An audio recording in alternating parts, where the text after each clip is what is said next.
අකිල ඔබ කිව්වා මේ අපේ ජීවිතය කියන්නේ හරි අමුතුම දෙයක් තමයි. මේ ලෝකෙට ආපු කෙනෙක්ට අනිවාර්යෙන්ම දවසක යන්න වෙනවා. ඉතින් මේක අපි හැමෝටම පොදුයි. අපේ තාත්තා අපි වෙනුවෙන් කරපු කැපකිරීම සමහරක් විටාවල අපි අදටත් දන්නේ නැහැ. එච්චර කැපකිරීම කන්දරාවක් අපේ තාත්තා අපි වෙනුවෙන් කරනවා. ඔබ දැකලා තියෙනවද? ඔබේ අප්පච්චිගේ කකුල් යටිපතුල සමහරක් විට පැරිලා ලේත් එක්ක මිශ්‍ර වෙනවා. ඒ විතරක් නෙවෙයි. ඔබ දැකලා තියෙනවද? ඔබේ අප්පච්චිගේ අතේ අල්ල කරන්න බැරි තරම් කරගැට. ඔබ කවදා හරි දවසක කියලා තියෙනවද ඔබේ අප්පච්චිට? අප්පච්චි කකුල පැලිලා රිදෙනවද? මම මේක ටිකක් ගන්න. ඒ විතරක් නෙවෙයි. තාත්තගේ අප්පච්චිගේ අත අරගෙන අප්පච්චි අපි වෙනුවෙන් නේද රිදෙනවද? මේක ටිකක් ඕනනම් ගන්නද? කවදා හරි අහලා තියෙනවද? මම හිතන්නේ මෙතන බහුතරයක් මේ මහලෙන් කියලා. ඉතින් මේ ලෝකෙට ආපු අපි හැමෝටම යන්න වෙනවනේ යන්නේ. ඔබ හිතන්න. එකමත හිතන්න. අද ඔබ පාසල් අවසන් වෙලා නිවසට යනවා. එහෙම නැත්නම් උපකාරක පන්ති අවසන් වෙලා ඔබ නිවසට යනවා. ඉතින් මෙහෙම නිවසට යද්දී ඔබේ තාත්තා රැයක් දවාලක් නැතුව වෙලාවක් කලාවක් නැතිව ඔබ වෙක්කම් ආපු ඒ සුපුරුදු පාරේ සුදු කොඩි දාලා ගොක්කොලවල කලංකාර කරලා තියෙනවා. ඒ විතරක් නෙවෙයි. ඒක දිහා බල ඔබ ඉස්සරහට යනවා. ඔබට පේනවා ඔබේ මිතුරු ඔබේ අප්පච්චි ඔබ වෙනුවෙන් හරියම කරලා දාඩිය මහන්සිය වගුරලා ඇවිල්ලා ඒත් ඉදුලේ වැඩ කරනවා.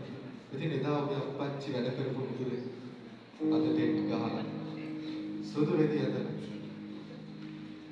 ගමේ මිනිස්සු ඔබේ නෑදෑයෝ ගොඩක් මේ ටෙන්ට් ඇතුලේ පුටුවල වාඩි වෙලා.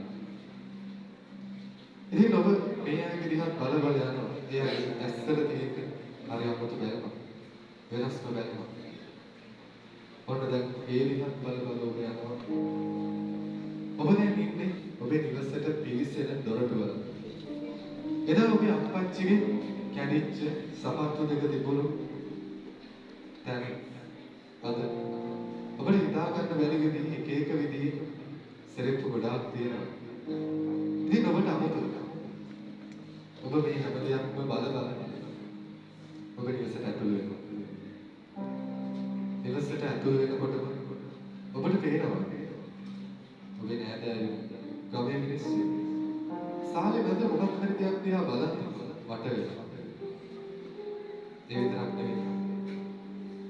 ඔබ නිවසට ඇතුළු වෙනවා.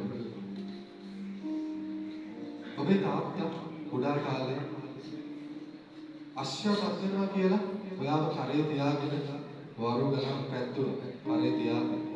ඉතින් මේ සුපුරුදු සාලේ හරියටම මැද උඩට උඩුවියන් බැලලා කාපට් එකක් එහෙම දාලා හතර වටේට ඇත්තල තියලා හරි ලස්සනට ලේ යටයන් වලින් අලංකාර කරපු පෙට්ටියක් තියෙනවා. ඔබට පුරුදු නැහැ. ඉතින් මේ පෙට්ටි තනි දල ඇටෙක් ඇස් දෙක පියාගෙන ඉන්නවා. මේ තනි දල ඇට වෙන කවුරුවත් නෙවෙයි. හදිස්සියවත් ඔබේ අප්පච්චි ඒකම තේිතා. මොන වගේ අත්දැකීමක් ඔබට ලැබෙන්නේ? මොන වගේ හැඟීමක් ඔබේ හිතට ඒවිද? ඉතින් අපි ඊට වඩා කතා කරන්න යන්නේ නැහැ. හිතන්නට යමක් ඉතිරි කරලා අපි මේ හැඟුම්පර ගීතයට සවන් දෙනවා.